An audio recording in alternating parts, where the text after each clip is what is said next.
I'm Douglas Cochran, and today we're going to talk about the physics of docking.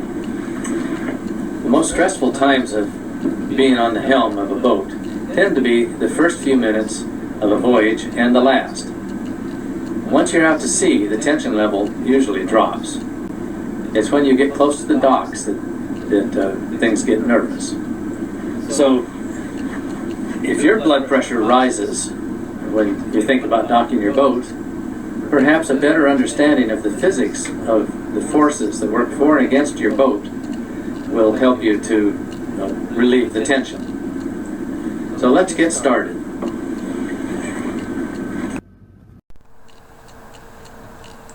Physics is a big word.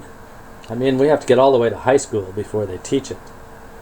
But the sort of forces I'm going to talk about today are very simple. We learned most of them in kindergarten. So if you can do the hokey pokey, you can learn to dock your boat. Let me show you how. We're going to talk about three primary forces that affect you as you're docking. The idea of pivot or balance points, prop wash, and prop walk.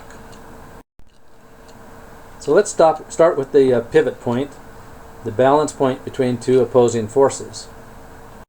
And here's an example of a good pivot point. We have Jack and Jill here on the teeter-totter. The pivot point is in the middle. It's two opposing forces which pivot back and forth on that pivot point.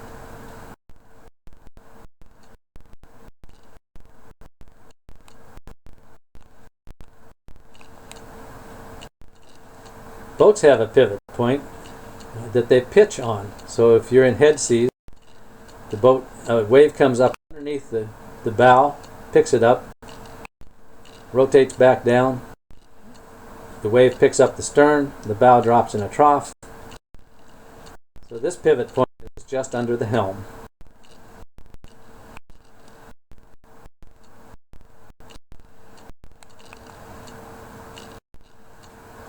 Now what if one side dominates the pivot point, the way that a motor and prop will dominate one end of a boat? Here's Jack and Jill again. Now Jack is bigger and stronger. As long as he plays fair, everything's cool. But if he cheats a little and gives too much of a push off, what happens?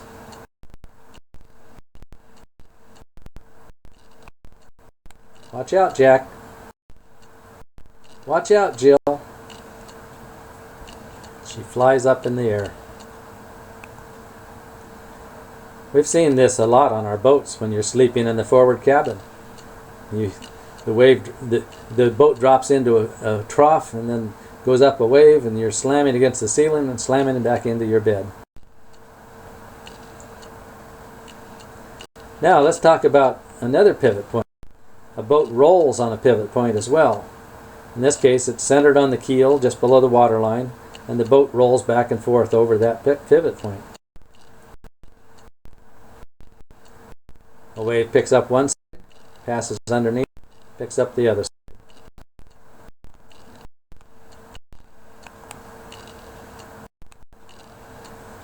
Now if you're close to the pivot point, it reduces the motion.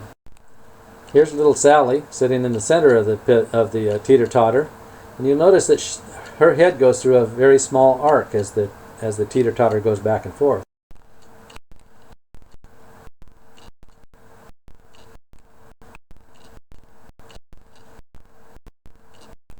Definitely the most comfortable place to sit on a teeter-totter.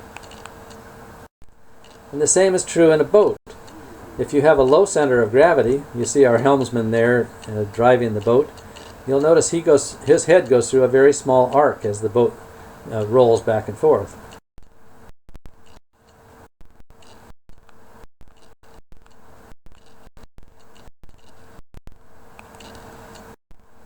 But the further we get away from the pivot point, the greater the forces, the larger the arc.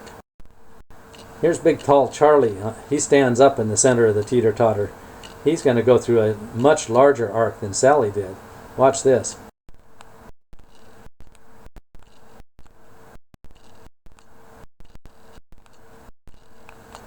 He has to work much harder to stay on the teeter-totter.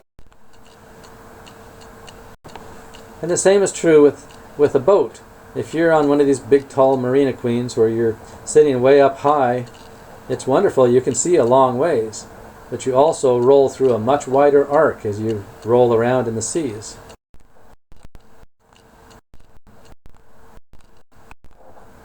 This is very uncomfortable.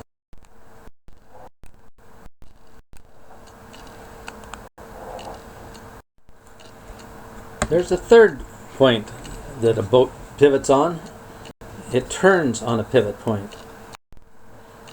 The pivot point in this case is center of the boat, about a little less than halfway back, typically under the helm, so that the boat actually pivots back and forth on the helmsman. So if we turn the bow to starboard, the stern will swing to port. It pivots back and forth.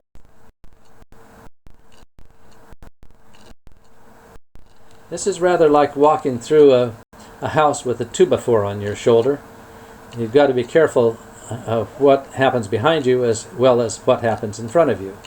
You try to steer the 2x4 through a doorway, and the back end may crash into Granny's china hutch. And the same is true on a boat. If you swing the bow one way, the stern's going to swing the other way and may well clip a piling or a dock.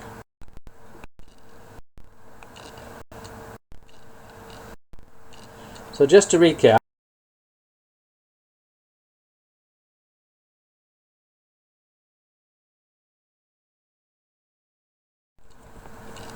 now let's change the subject to the propeller, the little spinny thing on the back of your boat. The propeller works in three ways for us, and we'll talk about each one of them in order here. First, the propeller will act as a screw.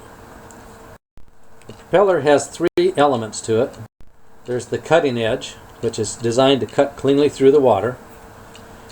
There's the cupped edge, the back edge, which will push the water away. And the blades are all pitched, so it tends to act like a screw and works its way through the water, just like a screw works its way through wood, say.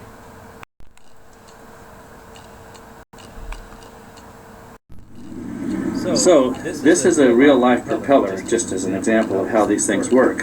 In this case, these are the leading edges here, which cut cleanly through the air.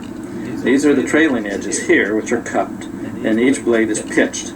So in theory, if we turn this little fan on, it will screw its way through the air, just like a boat propeller would screw itself through the water. So let's just see what happens here.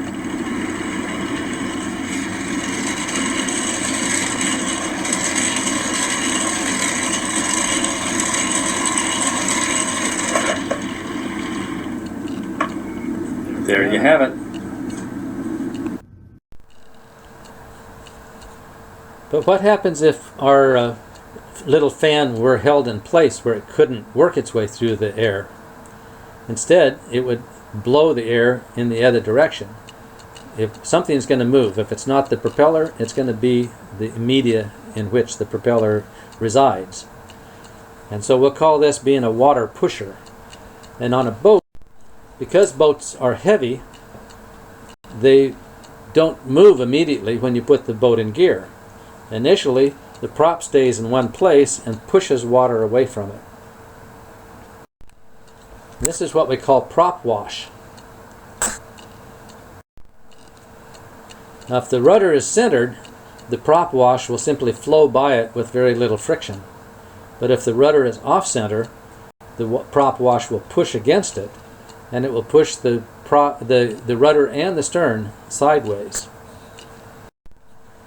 And as we know, if the stern turns one way, the bow will turn the other. This is what we call pivoting. We pivot the boat on its turn point. So let's look at an example of this. Here's our boat sitting in neutral. It's stopped. The helm is hard to port. As soon as we put it in gear, the prop wash pushes against the rudder, pushes the stern to starboard, and the bow rotates to port.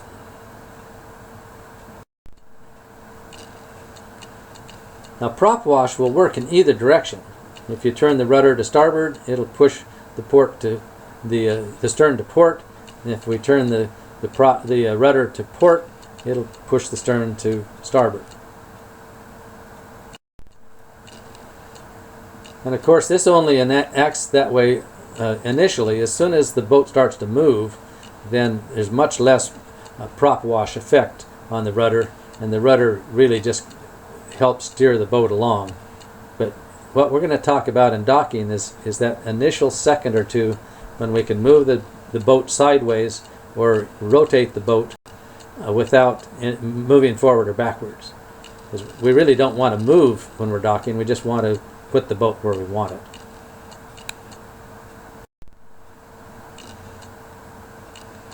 The third thing we're going to talk about is how a prop works as a paddle wheel. And this is directly related to what we were talking about a minute ago of the efficiency of a prop. A prop is very efficient going forward because it has a cutting edge designed to cut cleanly into the water, a cupped edge to push the water away, and the pitch. But when we put the boat in reverse, the leading edge is now the cupped edge, which is not very efficient at cutting into the water, and so the prop will not go backwards nearly as effectively as it will go forward. So instead it will tend to prop walk. It'll go sideways.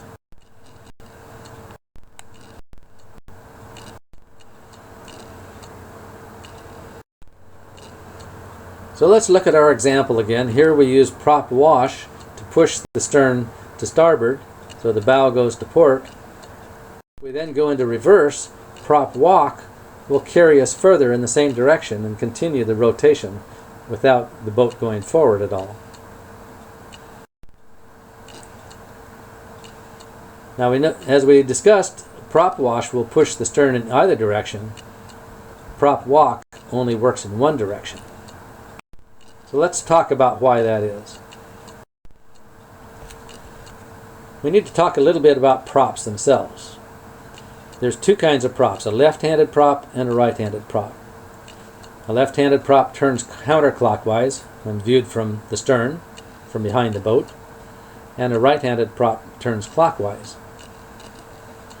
Now, short of getting in the water and having somebody start the motor in gear, there's an easier way to figure out what kind of prop you have. Simply look at the shaft as it turns in the engine room. If the top of the shaft turns towards the port side, then you have a counterclockwise prop or left-handed prop. If it turns to starboard, then you have a right-handed prop. So why do we care? The reason is that a prop will only walk in one direction. A left-handed prop will walk to the right, and a right-handed prop will walk to the left.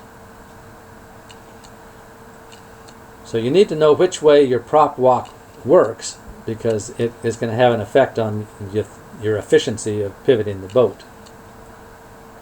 Now with Nordhavns, many of the Nordhavns have an offset house.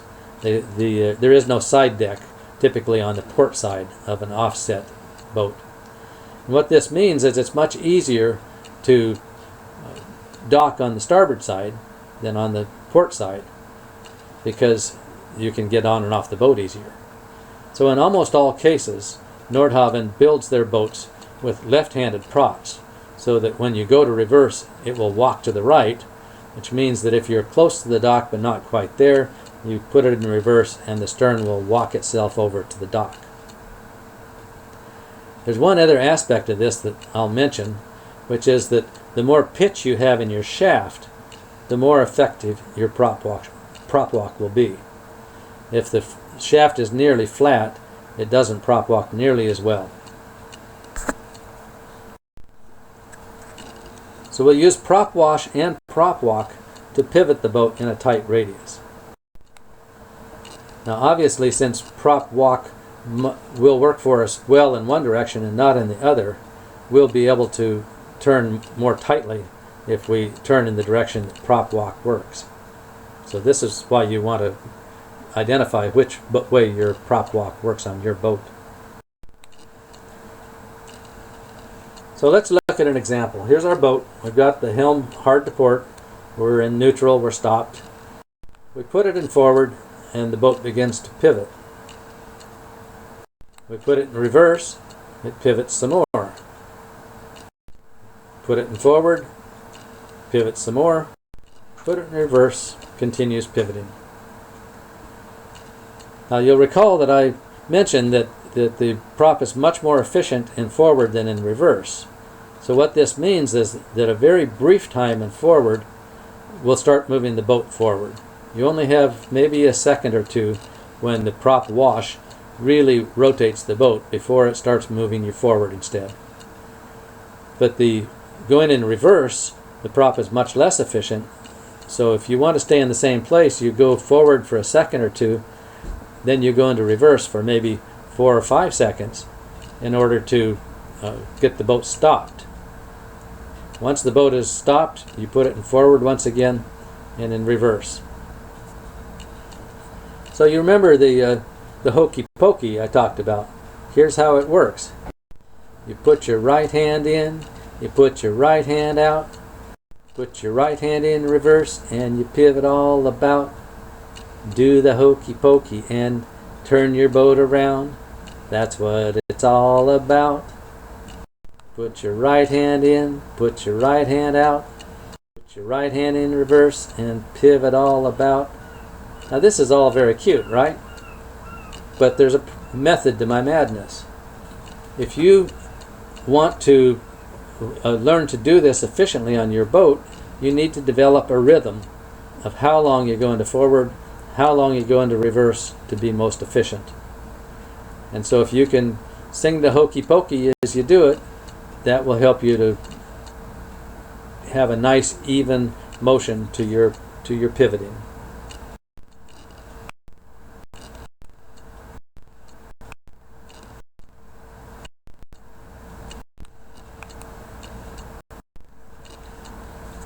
So let's look at this in a practical sense.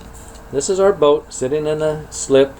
The dock just opposite is very close. There's barely a boat length between the end of our finger and the dock on the other side. One of the unfortunate unspoken rules of marina management is that if they put you in a tight slip where you have a very narrow fairway, they always put a big expensive boat right next to you.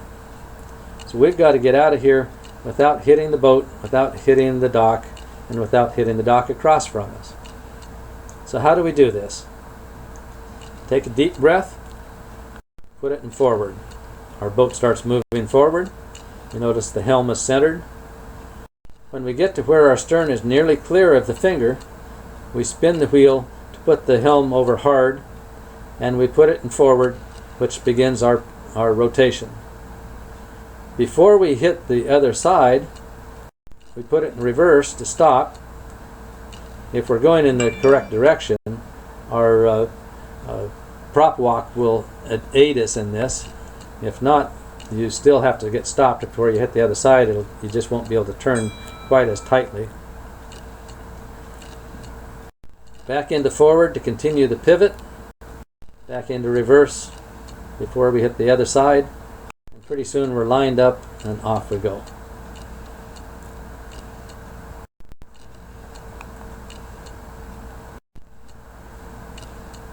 Let's use these same forces to dock. We're coming into a side tie. We're in gear. We're coming in at about a 35 to 45 degree angle to the dock. As we get closer, we go to neutral and let the boat coast in. We never want to get in a hurry when docking. We want to take our time. Oftentimes the difference between a nice clean docking and a crash is to stop for a moment. Just stop. Make sure you know which way everything's working. Make sure the boat is cooperating like you think it will. So we coast into the dock. When we're getting close to the dock, we put the helm over hard. Now we're still coasting, so the boat's not really going to answer the helm very much because there's not very much water going over the rudder. We can get a lot closer to a dock than we usually think is comfortable initially because the shape of the bow, it's tapered and it also is flared. So that means that although it may appear that we're about to hit the dock, we actually have more room than it looks like. When we get close to the dock, we go into forward, which begins our pivot. We coast up close to the dock, put it in reverse, which prop walks our stern in.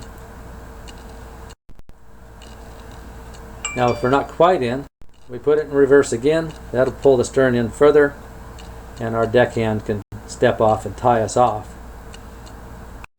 Oftentimes at that point the bow is still out a little further than we want. But if the deckhand ties off our stern nice and tight, we can reverse the helm so that we're trying to turn to the right, but the boat can't go forward at all, so that puts all the forces into pushing the bow in, and it'll move us right in.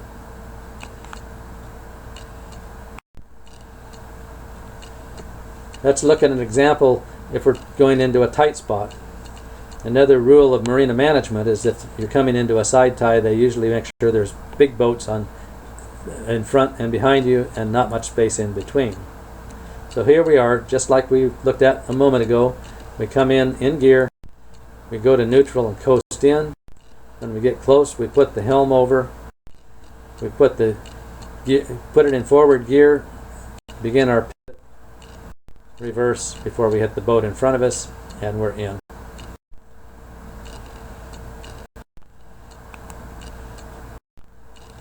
Let's talk about how to leave that same tight spot.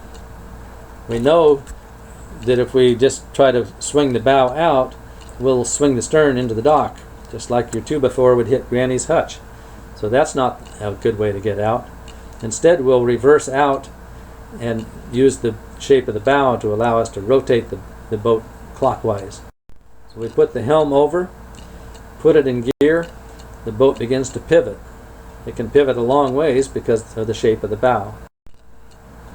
If need be, we reverse a little bit to back ourselves out, go into forward again to continue our rotation.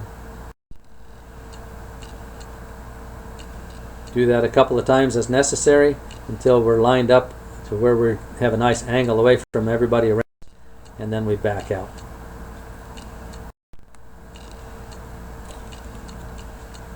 What if we're in a really tight spot?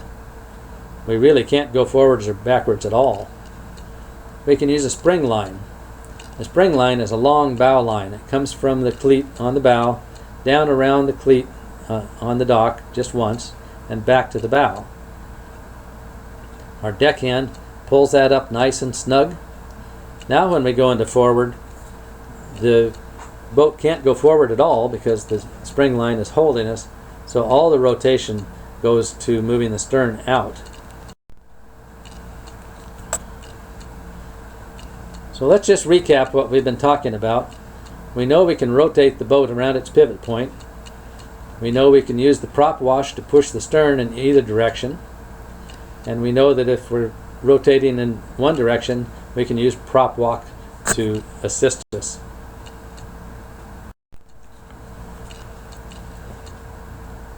So what are the next steps? Sometime when you're out on a nice calm day, open water, no traffic, try experimenting with prop wash and prop walk. Stop the boat completely. Center the helm, put the boat in forward for just a second or two, see how long it takes before the boat actually starts moving. Then go back to neutral and stop again. Now put the helm over hard, one way or the other. Do the same thing. Go into forward gear for just a moment or two, just a second or two. See how the boat begins to rotate and how long it rotates before it starts moving forward. Try that in both directions. Then try prop walk. From a dead stop, put the transmission in reverse. See which way your stern walks. It'll go one way or the other. Whatever direction you're rotating at that point is your preferred direction, because prop walk will help you to rotate, whereas if you try to go the other way, it will work against you. So practice doing the pivot. Do the hokey pokey a couple of times. See how it feels to go forward and then into reverse, then back into forward, into reverse. Try to keep from moving the boat forward or backwards at all. Put it in forward just long enough to get it starting to rotate. Go back to reverse until you're completely stopped. As you do this, you'll be able to see how tight a turn you're making from your wake in the water. You'll leave a nice circular pattern in the water where you're doing your pivot. It should be about a boat length or less that you can pivot the boat in if you're moving in the direction that's prop walk work in your favor. Going in the other direction, you won't be able to turn quite so tightly, but you can still make a nice pivot. Next, I'd like you to practice backing the boat in a straight line. So line up your bow with some point in the distance so you can tell if you're going straight or not. Go into reverse and start backing up. You probably want to have your helm centered, of course, so that you don't steer off in one direction or the other. The boat will go straight for a little while, then it will tend to turn off. There'll be a little bit of prop walk affect you, or maybe a little bit of wind. So if the stern starts turning in a direction that's not straight on your line, put the helm over and briefly put it in forward to kick your stern over to straighten the boat back up. Do this a couple of times until you get comfortable backing the boat up. Then try another trick. Assuming you have a bow thruster, try backing the boat, but instead of going into forward and kicking the stern over, use your bow thruster to move the bow over. Treat it just like a rudder. You know that if you move the bow in one direction, the stern will turn in the other. So if you're backing up and the stern is going in a direction you don't like, use your bow thruster to push the bow in the same direction. The stern will turn back into the direction you want it, and you'll soon get adept at backing a boat in a straight line. This is a good skill to have, especially if you like to back your boat into a slip so that it's easier to get on and off. Next, try crabbing the boat. Put the helm over hard. When you put it in forward, of course, the stern will move over thanks to prop wash. But at the same time, use your bow thruster to push the bow in the same direction, and you can move your boat sideways. This is a very convenient skill if you're tying up and aren't quite at the dock. You can crab the boat over. Lastly, after you've done all this out in open water and you're comfortable with your skills, try docking. Now at first, don't try to dock at the dock. See if you can bring the boat to a stop parallel to the dock, but maybe 15 or 20 feet away, so you don't have any concern about hitting anything. After you do that a time or two, try to come in at maybe 10 feet away and see if you can stop the boat where you want it, parallel to the dock, but still with enough room to keep from getting too nervous. By the time you do that a couple of times, you'll be ready to actually dock at the dock. So you come into the dock, maybe plan to be 2-3 feet away instead of 5 or 10. But after a few attempts at this, you should get to the point where you're pretty comfortable bringing the boat into the dock. Now I'll tell you a secret. Nobody's really that comfortable, but it does get much easier as you practice. Practice departing the dock as well. Kick the stern over, back out, kick the stern over again, back out some more. Pretend you're in a real tight spot and see if you can get the boat off the dock without going forward or backward more than a couple of feet. The more you practice these things, the easier it will get. This is Douglas Cochran signing off. Thank you for your time.